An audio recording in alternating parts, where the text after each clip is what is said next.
Welcome, welcome, welcome. Super excited that you are joining me. If you're joining live or if you're joining on the replay, quick favor. Will you just type in hashtag replay so that I know you're watching on the replay so I can track questions and that kind of thing. So wanted to introduce myself in case you don't know who I am. My name is Kim Garst. I'm an online business strategist. Marketing, particularly, I love to help entrepreneurs learn how to grow their businesses leveraging the power of digital and social media. So that's my jam. It's what I'm passionate about. It's why I show up here on Facebook doing the live thing. Try to do it every week. Last week I was in Tel Aviv, so I didn't get a chance to go live last week. But I'm always about sharing my knowledge, shortening the learning curve, and getting people to another and hopefully better place in their business. And today I want to talk about something that has been a part of my business model for a long time. And I would venture that for many, you might not have thought about this yet, or you may not be leveraging it in a way that would up-level your business. So that is a business mastermind. And if you are currently wearing a lot of hats in your business, you're the chief cook and bottle washer, but you're doing your writing, your content creation, you're trying to talk to clients, you're serving your clients, you are doing your Facebook ads, you're your bookkeeper, all of it. You're a one-person show, or you might have a small team. But the point of it is you're overwhelmed. You've reached an income ceiling. You don't know where to go, right? What's next to get you out of the rut that you're in? Then understanding the power of a mastermind would be absolutely huge. And so I invited my friend Jeff Sieh to come on today. Jeff is he's a Pinterest / Instagram / visual content expert. He does live video production, and he does all those things, interestingly enough, here at KG Enterprises as part of the team as well. And he has a lot of experience with masterminds, both paid and free. And so I thought we'd have that conversation and maybe give you our perspective or experience, share our stories, so that you can get a better handle on whether or not a mastermind would be value-based to you and your business. So welcome to Jeff. Jeff? Hello, everybody. Hey, yes. So everybody say hey to Jeff. Yeah, don't adjust your sets. It's okay. I'm a little hairy, but compared to the beautiful Kim. But so we're excited about talking about masterminds. You and I were talking a little bit about before the show about how much it's meant in our business, and there's a lot of similarities there too. But yeah, I'm excited.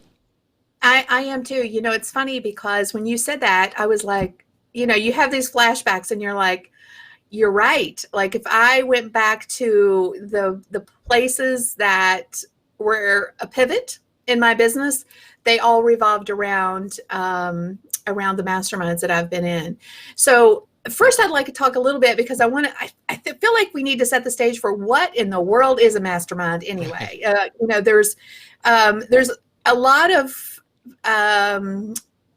lot of different ways that people use the term mastermind, whether it's a mastermind group or it's a mastermind course or a class, or, lots of different, and in some cases they're free or paid. Mm-hmm. So let's dig into what it is, and then we'll talk about the differences between the free and the paid concept, because we've both been in both scenarios. So in my opinion, and please feel free to add to this, Jeff, in my opinion, a mastermind is a group of people who are dedicated to up-leveling their businesses, and not just their businesses, but themselves. Right. Whether that's through accountability, knowledge. In some cases, it's thinking bigger because we can't think of everything. And sometimes we're so far down in the weeds in our business that we can't see the forest for the trees anyway. Mm-hmm. Relationships, aligning yourself with other people who are going in the same direction, sometimes I think relationships and masterminds are probably way more impactful than, forming a friendship with your neighbor, right? Obviously. We'll talk about that too. Mindset shifts. So often we stand in our own way more often than not. So I think a mastermind is a great way to shift the way we think about things.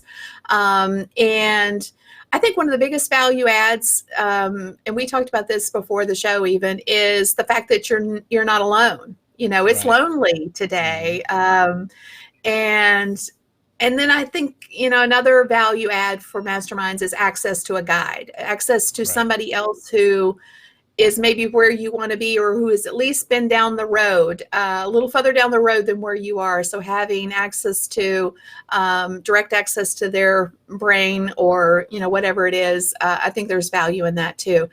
So accountability, before we dig into that, let's talk about the differences, our experiences with both paid and Right. free group. Well, can we bring up some people, because we're getting joined? I want to bring up and say, like, hi to Eve. She goes, hi, all the way from Uganda. That's awesome, Eve. That's awesome to meet you. Yeah. Marco says, hello, Jeff. Hey, nice to meet you, Marco. And let's see, Carla goes, hi, Kim. Nice to meet you, Jeff. So we've got some great people who are with us today. And Carla and I go way back. Oh, so, okay, cool. By the way, we were originally in a mastermind together years ago. So just give a little perspective to that relationship. And Blair says, Masterminds rock. I totally agree. And so you mentioned our story, so I'll kind of just jump in and talk about how it happened with me. So you and I talked about beforehand, I think that masterminds for me are like, I can trace back the path from every up level of my business or my relationships or opportunities. I can trace back directly to a mastermind, which is kind of awesome when you think about it. So like 5 or 6 years ago, I drove across the country and went to social media marketing world for the first time, and just went. Was just because I always wanted to go, and I thought it'd be a fun trip. So I went. And I met some people, and podcast movement. I was getting ready to start a podcast, and podcast movement had they had a little day after kind of a little mini conference there. And I went, and when I went there, I met all these other podcasters, and I met people like Eric Fisher, and I didn't even know who he was. And I knew he had a podcast, but that was about it. But then we decided after that, we, like 4 of us got together and said, hey, let's do a mastermind. And I didn't know what a mastermind was. I had some experience with like local BNI things, and I was like, I don't know if I want to do this or not, because they're really like, if you don't show up, you're kicked off and all this kind of thing. But I went, and we started meeting virtually across the interwebs using like Zoom and stuff. And Eric and I have been a part of it. Some of the guys have left, so the 3 of us are still in it, but we've been doing that ever since. So that's like 5 years old. We meet every Monday, and Eric got me my first interview with Michael Stelzner at Social Media Marketing World. Mike had me come be on his podcast, which kind of kicked things off. That let me be speaking at his virtual summit. Well, he heard me speak at the virtual summit. Then for the last 4 years, I think it's going to be my 5th one, 4th or 5th time, I'm a speaker at Social Media Marketing World, and actually do a lot of work for Social Media Examiner. And I can trace all that back to a mastermind that I still meet with, every Monday. So those guys have helped me when I have ideas. When I joined Kim's mastermind, I want to be totally transparent. I'm in her mastermind because it's awesome. And I asked those guys, should I do this or not? Should I make this investment? And they all went, yes. And so all the good stuff I could trace back to masterminds or collaborations in some form or another. So my very first mastermind. So I'm going to give you a couple of stories here because I think they matter in the context of a couple of things. So lots of times when you have a free mastermind, in my experience, I think you have a very unique situation. Right. In some cases, when I've done free and masterminds, the level of involvement is they're not as committed across the board. You have unequally yoked commitment, if you will. Mm-hmm. Not everybody has skin in the game. Therefore, the level of the relationships aren't always the same, and the commitment to meeting regularly isn't always there, and that kind of stuff. It's not that people don't care, and it's that they are busy and they just can't make the time for that. Versus if they had paid for it, they would be more focused on it. Again, that's my personal opinion. But so I've been in masterminds where they're like that, or you have a mastermind where not everybody shows up, but you form serious relationships with the people who do. Right. To your point, right? Mm-hmm. And those have been an amazing opportunity. I was in a mastermind with Ian Cleary, Syed Balki, and a few others, and the relationships that I've formed with Ian and Syed are super strong. I mean, you know, we just connected and clicked, and I'm very honored to have a friendship with them. And another story from a negative perspective, because I think sometimes the negative stories are just as powerful as the positive ones. But my very first mastermind was a paid mastermind, and the reason I'm bringing it up is because if you decide that you are I don't want to even use the word if. I'm going to say when you decide, because I believe you need to be in a mastermind. Right. They're extremely powerful. So when you decide that you're going to join a mastermind, paid or free, you need to make sure that you align yourself with the right people. Mm-hmm. And my first mastermind, I made the mistake of aligning myself or choosing the wrong leader. Now, through that journey, though, I learned a lot. I learned what not to do, honestly. But that's okay. That's a powerful lesson too. Right. And so it made me a little bit gun shy, but through that journey, like I say, I actually formed some great relationships that to this day are still powerful. You know, so masterminds are incredible opportunities, not only just from a relationship standpoint, but they lead to so many other things. So like for you, Jeff, because I don't want to, I want you to, I'd love to talk about, dig a little bit deeper into maybe some of the things that have happened to you as a result of, like you talked about a few things, but mm-hmm. What else do you feel has been powerful for you personally? Well, so one of the things, some of the best advice I think I got when I first started doing masterminds, and I've done the same as you. I've left some that just no harm, no foul. It just wasn't a good mix. And one of the things that great advice I got was that you always want to go into a mastermind where you're like a level below, like either the leader or the kind of the group dynamic, because it becomes your own suite of executives, your own kind of chief marketing officer, chief financial officer. If you're in the right ones, they can be your executive suite for your business. And so I was always told to you don't want to have somebody that's like they're got a gazillion dollars and they're like I'm trying to think of the guy who owns Microsoft, Bill Gates. You wouldn't be able to be in a good mastermind with Bill Gates because he has problems that you have no idea. He lives in a different world.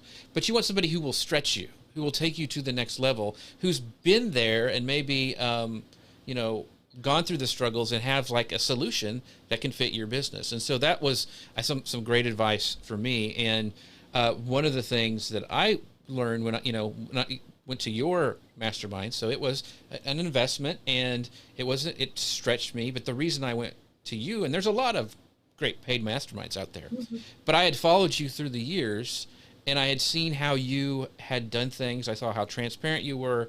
And the reason I went with you, other than the other ones, is because I always saw how you sold, and I needed to sell stuff, and I never felt sleazy when you sold your products. I thought it was very natural. It was very kind of organic, and just like, hey, we have this. It's a great service. I'd love to offer. I mean, that's what really attracted me to it. When there's tons of masterminds that were probably great, but that was the reason.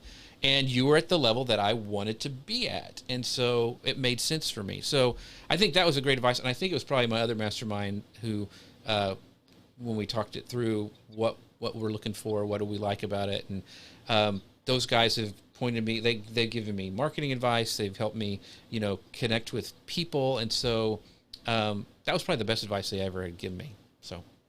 Well, that's amazing. Just from the standpoint of, shifting for me. I'd like to talk about that for a second because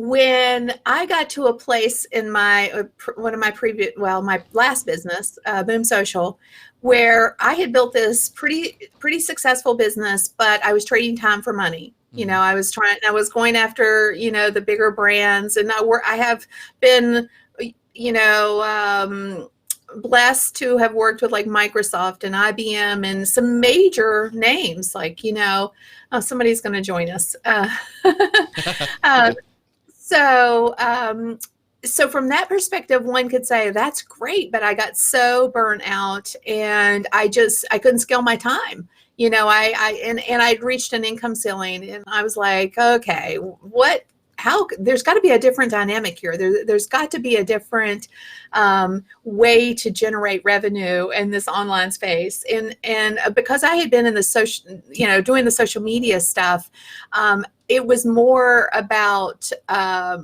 what did I not know? And so for me, it was about knowledge. I went on a knowledge seeking. How can I quickly get digital marketing knowledge, right? So, so I at the time I said, okay, digital marketer, I need digital marketing knowledge. Digital marketer has a high end mastermind. I need to invest in that, and I didn't even hesitate to do that lump sum, because even though it was scary, right? Even when you're making money, it's a lot of money to plunk down, if you will, you know, when it's not a direct exchange, meaning you're not sure yet what you're going to get out of it. You know, Right. You go in with the expectation of what you want out of it, but it's not like, hey, I'm buying that course and it's this amount of money, or hey, I'm buying that pocketbook and it's this amount of money. You know, you're kind of hoping that you're going to it's an unknown kind of. Right.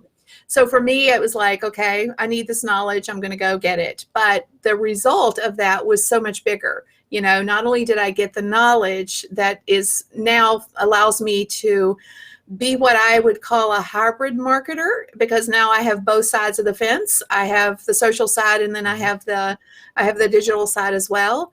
But the relationships and the connections and even, I would even argue, and I'd love your take on this. What's the word I'm looking for? Maybe just a little bit of street cred, if you will, right. because of the association with that organization or that group or those people, right? So there's a little bit of, you know, you're at the table. Right. You get to rub Do you shoulders agree with people. that? Yeah, and so Yeah. I want to pull up this because this is great from Angela. She goes, masterminds are so powerful to step outside of our own box and the people we get to meet. And I totally agree with that, Angela, because, I mean, you don't go into mastermind usually like, oh, I'll be able to, you know, manipulate this person to go do this for me. That's not the attitude you want to have going into the mastermind. You want to go into it is you're going to give as much as you can, but you're also going to get too. And the connections people make, like, you never know who other people know that can introduce you. You just don't know. I mean, and like I went into that mastermind with Eric Fisher and Anthony. I didn't know Eric worked for Social Media Examiner. I wasn't trying to get a job there. It just happened that when we started doing the mastermind, he found out what I was good at, and he goes, "Hey, I got to try to get you on Mike's show because you know what you're talking about here." And it just kind of went that way. And so it's the people you get to rub shoulders with and then introduce you to. You know, I've even been able in Kim's mastermind to help introduce her to some people that I knew, and it works both ways. And so there's this dynamic stuff that happens, and we had talked before the show too, and you mentioned it kind of in your opening, that a lot of times people around you and even maybe your own family don't really understand what you do. You know, I mean, they're like, I know you're up play on Facebook all day. Well, that's not really what we do, but that's what they think. And even the people in my town, there's like a big kind of industry and a plant, and they have no idea they don't understand what I do. And it was struggling because I went to these local groups and the Chamber of Commerce, and they didn't understand it at all. And finding people who had a growth mindset, and I really like that word, growth mindset, is what you can find if you get in the right mastermind, that people understand you and they want to grow you, and they they're there with you because they're doing the same thing, and it's really pretty amazing when you get into the right one. And if you get into the right mastermind, especially if the people that, even if those others that are in the mastermind group with you have or have not had previous mastermind experiences, there's a reciprocal, what's that word? Sense of reciprocity. Right. There you go. Where that word's so hard for me to say for some reason, but there's a real interest in supporting one another, and helping one another. And it's a byproduct of the environment, I think. Jeff and I was talking before, it's like, I can't walk out my door and walk to either side of to my neighbors and have them and have a conversation around what I do with them. It just, they have no clue what I do. In fact, my world operates in the online space. Really the only places that I find that people get me is in in mastermind groups, or within my communities that I've built, because otherwise that it's an unknown thing. It's not like I can say I'm an accountant, right, and everybody get it. Yeah. Yeah. Andrea brings up this great point. She goes, this is what makes me nervous, being the least successful business owner in the room, or being made to feel small because I don't have a small business plan. And that's very true. That is a really something that a lot of people struggle with. They're like, because you're putting yourself out there. But I really love right here what Angela says about this. She goes, I was the lowest person on the poll in my last mastermind, and it pushed me to be so much more than I could see. And she's very grateful. And that's why we're talking about the levels that you want to go into. You want to be around people who are in your kind of space and understand you, but you don't want to be so far down that you are like, I don't know what that even means. So you want to find the right one, don't you think? I would say that there's the old saying that the definition of insanity is doing the same thing over and over again and expecting a different result. So if you have been trying to do this on your own and you have not gotten where you want to get to be, then it's a wake-up call. You need to sometimes you have to take that leap of faith. And it can be a scary leap of faith. But I personally feel like when you make that scary leap of faith, the person who does that is at a totally different place than somebody who can afford to do that. So what I mean by that is, when you take a gigantic leap of faith and you're way more committed to making it work, than somebody who's it's something they want to do, but maybe they don't need it as much as you do. And so it goes back to that original point that I made, where if you're not getting where you want to be on your own, then you need to wake up and smell the coffee. It's time to do something different. Now, that doesn't mean that it's whether it's my mastermind or somebody else's. At the end of the day, I just want to encourage you to find a solution, and it's not the solutions you've been presenting to yourself, and those safe things that you're trying to tell yourself, well, I'll just do this or I'll do that, and it'll change the direction. The fascinating part about growth and when it comes to really up-leveling your business is they're usually 10-degree pivots. So when you're thinking to yourself, well, I don't have a small business plan. Most of us don't have a small business plan, girl. Seriously, that is so true. I mean, it's about taking what you have, taking a look at it, figuring out where those pivots are so that you can grow in the direction that you want to go. But lots of times you can't get there on your own. My husband has often said, and I'll use it in this context, he has often said, he uses it in a different connotation, but it makes sense in this context too. He says, you can't get to your limits on your own. Somebody has to push you to get there. And I have found that to be true. And sometimes the external push of making a leap of faith, it's also an internal push because it's a big commitment, Right. and you're more committed to it. Right. And So I went off on a little rant there, but no, but your husband's a smart man. He's got a really awesome beard as well. So he's smart. yes, he does. So, so one of the things, and you kind of talked about a little bit, the difference between a paid mastermind and a free one. And, we've both been involved in both, and they each have their place. And I lucked, like you said, I lucked into a really great mastermind that really paid off really well for me. And I think they're, especially like if you're at a conference and you meet people and you want to have kind of some support network, doing a mastermind is great. But one of the important things, and I think, let's see who brought this up, was you want to find somebody who, I think it was Angela says, you want to find somebody who will push you. And that is very, very true. And when you put some money in it, you're going to show up for those meetings. Yes. When you're paying and making a significant investment in your business and yourself, and just not saying, "Oh, I'm going to do that."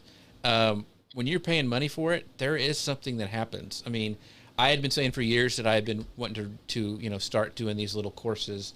And I was, I didn't do it until I joined the mastermind, and I have a little mini course out now, because that when you have skin in the game, and when you're investing in yourself and you're meeting regularly and being held accountable, it makes a difference. It really does make a difference. You mentioned the small degree of change, and I think it's in Atomic Habits.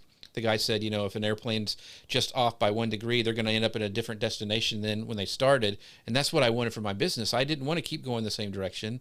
I wanted to pivot, and it wasn't a huge pivot, when you first look at it, but it really was when you invest in it and you show up and you have to go, yeah, I didn't do what I said I was going to do, and I'm kind of sorry. And then you have to explain why, and then they encourage you, and why didn't you, and that kind of stuff. So it's just being transparent in that piece of it too. For me, like one of the things that we would always have to do before we left our meetings, our in-person meetings, was commit to doing 3 things over the course of the next quarter. And then we would have to write those things down. And then right before we would go back for the following quarter's session, our live event, we would get an email, and a letter in the mail with that piece of paper where we wrote those 3 things down, right? Mm-hmm. So it's like, oh crap, I committed to these 3 things, and I'm getting ready to go back in front of these people, and I haven't gotten it done. So it's like, for me, that's like a huge fire under my tush. Like, I don't want to I'm letting myself down, but I also don't want to go back on my word. Like, I don't want to say I'm going to do X, Y, Z and then not do it, or, things like that. So for me, the masterminds were always a huge accountability piece in holding my feet to the fire and making sure that I got stuff to the finish line, just because it's my internal thing. Yeah. And I think a lot of us are like that. And so when you're paying money and you're going, you have these meetings scheduled, that you have to get in front of those people again and say you didn't or did have to, you didn't do something, or you did do something, and this is how it worked out. And so I think that's really important. There's another book called Indistractable where he talks about putting those levels on you, and that's what these the mastermind meetings do. Kim, you ought to talk a little bit about how you've structured some of your masterminds, because it's a mixture of not just virtual meetings, it's some other stuff which I think is really cool and unique to yours. Why don't you tell us, because we have the hot seat ones, and because people hear a hot seat and they're like, what is that? That sounds really uncomfortable. I don't want to do it. Yeah, well, right. And they are, honestly, they are a little bit uncomfortable, because you are the focus, but they're so incredibly valuable. So I am getting ready to open the doors to our mastermind for this upcoming year. And we're shifting a couple of things, but I think the real value and the way I've structured my mastermind is a combination of all the things that I felt like I really enjoyed and got value out of when I was in a mastermind. And then I have tried to up-level that to how would I have liked that thing, whatever it was, if I had my druthers, how can I make it better, in other words. So quick example, one of the things I got a lot of value out of was those in-person meetings with everybody. where we'd go to like a nice luxury style location, hotel, etc., and have a nice experience hanging out with everybody. So I took that environment and said, hey, let's rent this, really super nice home, and everybody will have their own location. They can come, they can hang out, and we got a chance to spend way more time together. It wasn't like going to a hotel room and or a hotel meeting room and sitting in a dark room where there's no windows and that kind of thing. So I really made it more of an experience. So that's one thing. The other thing that I found that was missing this past year, Jeff, was really sitting down and having like a one-on-one opportunity to build that plan, to go back to Andrea's concern. Most people don't start out with a plan. I don't care where you are in your business. So often we just get going, and whatever happens. So, I set it up to where we'll spend like a half a day with each individual mastermind client, work out their plan for the year, because you can't get where you're going if you don't know where you're going. It's like getting in the car and saying you're heading south. And okay, so I felt like that was a disconnect. One of the things I'm super passionate about is turning knowledge into courses. Jeff can attest to this. True. Because we can't scale our time, but we can scale our knowledge. So I'm very focused on that. So we have a half a day VIP where we work on what your funnel is, or if you don't have one, what is it? What could you put together? And working out the pieces and parts of that. But we do hot seats as well, which means, let's say, for example, you have a core problem and you just don't know how to fix it. Right. So and it's a figurative saying. Hot seat is figurative. We don't literally set you down in a hot seat, okay? Yeah. So you're not like, but it's a little uncomfortable because you have to be transparent and open to sharing the crap, like what's going on, and then we as a group will help you. Okay, I had the exact same problem, girl, and this is how I fixed it. Or I had a similar problem, and this is how I fixed it. Or have you thought about doing this? So it's a collective brain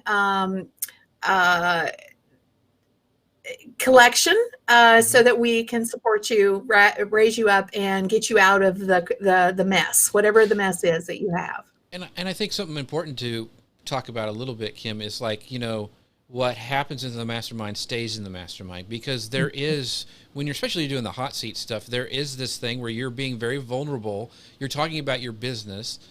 One, you don't want to look stupid, but two, you really want some help on some issues, and it's a very intimate thing. And so a lot of times I've noticed that when you first start, you have to let it kind of mature, like maybe like a fine wine, because the stuff we talk about now towards the end of our time as a mastermind, this year, is different than when we first started, when we're starting to get to know each other and figure out what you really do and where, and so you have to give, I guess, the mastermind time. You need to have that vulnerability and the trust of each other. That doesn't happen right at the beginning, but it develops really, really quickly when you're meeting, weekly and having this stuff, and the trust there. And then also,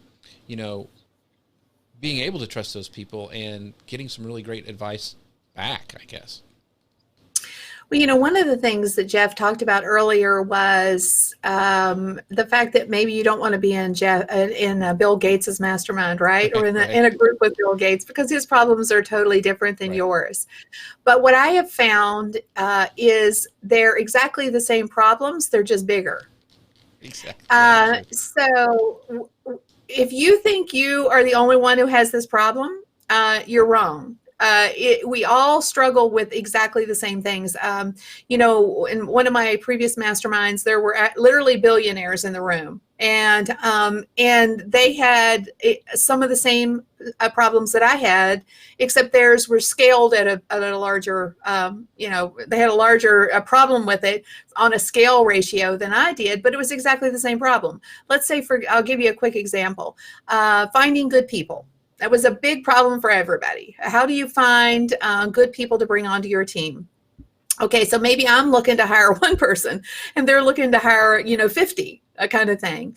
But the point of it is that we all struggle as entrepreneurs with a lot of the same core issues.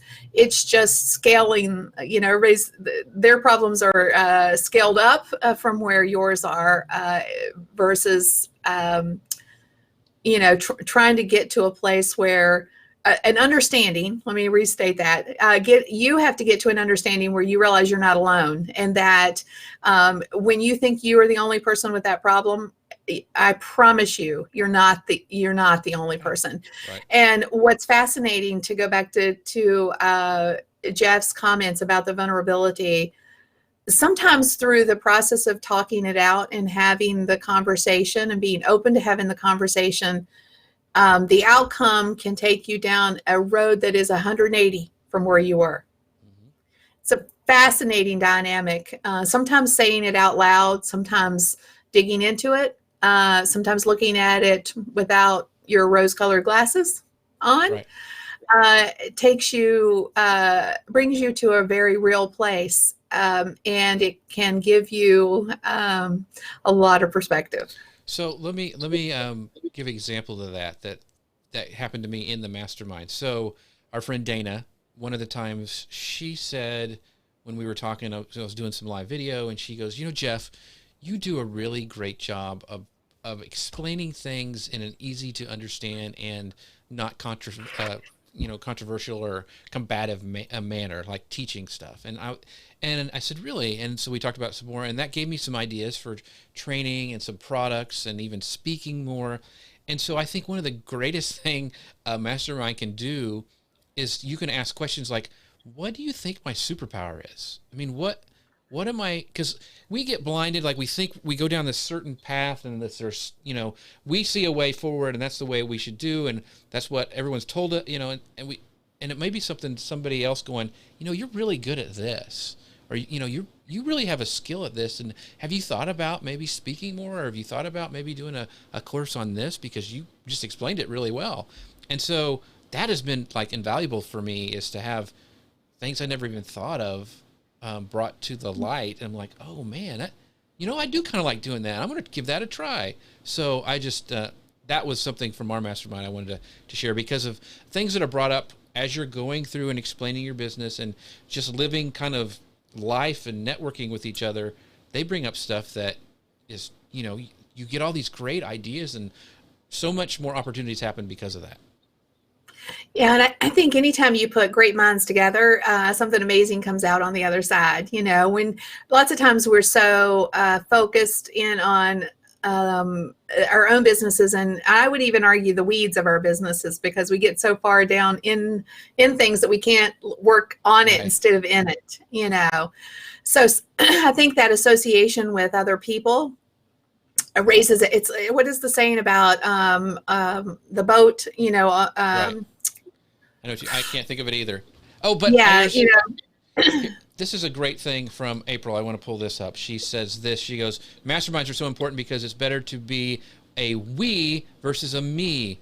As Napoleon Hill said, no two minds ever come together without thereby creating a third, invisible, intangible force, which may be likened to a third mind. And she calls that third mind a brainchild. That's very cool. I love that. And it's yeah. so perfect for right this moment where we were just talking about, except that's so much better. It's articulated so much better than what I was trying to say. Thank you, April. So I guess I want to really just, I wanted to share our stories, collective stories with masterminds, and how value-based they can be to your business. Just highlighting a couple of things. When I shifted from trading my time to really sharing my knowledge and packaging my knowledge, and what came out on the other side of that was something pretty incredible. And I didn't even see it in the context. My thought when I first started was, hey, I got to do something different here, right? Mm-hmm. So I started packaging my knowledge and selling it and that kind of thing. But about 3 years ago, when my mom was diagnosed with brain cancer, terminal brain cancer, I was able to step back and share time with her that I wouldn't have had wouldn't have been able to do if I was trading time for money, where I was the only one that was generating the revenue. If I didn't do it, if I didn't go, if I didn't do that, that event, or, have that meeting with that brand or whatever, then there was no money coming in the door. But because I had spent the time to really package up my knowledge and start to sell it, I could keep my Facebook ads on. I could keep selling things. It didn't require my personal time and energy. And that saved my business, honestly. Or otherwise, I would have probably had to close my doors and make the decision to, and not just, it wouldn't just have been about me. It would have been my team. Like, they relied on me for their livelihoods, So I have a very personal connection to the outcome of what has happened to me through that process of being inside of a mastermind, and making that shift, that pivot, if you will, in my business model. But regardless of whether or not I guess it comes down to if your business is not where you want it to be, if you are wearing all the hats in your business, if you are not satisfied, don't spend another year doing the same thing, please. Mm-hmm. I mean, That's like right. I said, even if it's not me, if it's not my mastermind, find a solution, get some coaching, join a mastermind. Don't do the same thing over again, expecting a different result, because you're probably not going to get it. You're going to spend another year doing the same things and not getting where you want to be and where you deserve to be. So I would just highly recommend that you find a resource that will allow you to make the pivot, find wherever your shift should be, and go in that direction with some help instead of trying to figure it out on your own. So if you'd like to talk about it and see if maybe I'm a solution for you, then please go to kimgarst.com/mastermind. We can have the conversation. One thing I will promise you, Jeff said this before, for me, this is a passion project. It is not about the sale. It's about how do I help people move forward in a way that makes sense for them, and ultimately gets them to a new level in their business. So if you want to have the conversation, let's talk about it. There'll be no pressure. It'll be all about what's best for you, always. And one thing I would just add to that is, I highly recommend it, but also that if you're in a mastermind, that you've kind of reached, it's okay to leave, and you can still have relationships. You can still, continue to have friendships with those people. But if it's not moving your business forward, it's okay to, look for some other places. I've done that. I know Kim has done that too. So don't let that hold you back. It's like she said, if you're not getting the results and you continue to do the same thing, then you need to start doing some new things. And one of those is probably joining a new mastermind. But yeah, very, very cool. But check us out. We're friendly people around here, and you get access to Jeff as part of the team as well. So get to pick multiple brains. Actually, that what we found is that everybody has amazing value to bring to the table. And so, we have across the board, like Jeff said earlier, he's introduced me to people that I didn't have relationships with. And likewise, that has happened across the board within the group itself. The collaborations that have happened have been amazing. It's just been a great year. And I feel like that even though I've been, the leader, if you will, or the facilitator. I would prefer facilitator than leader, because I feel like that's my role is, how do I get that person to the next level in their business?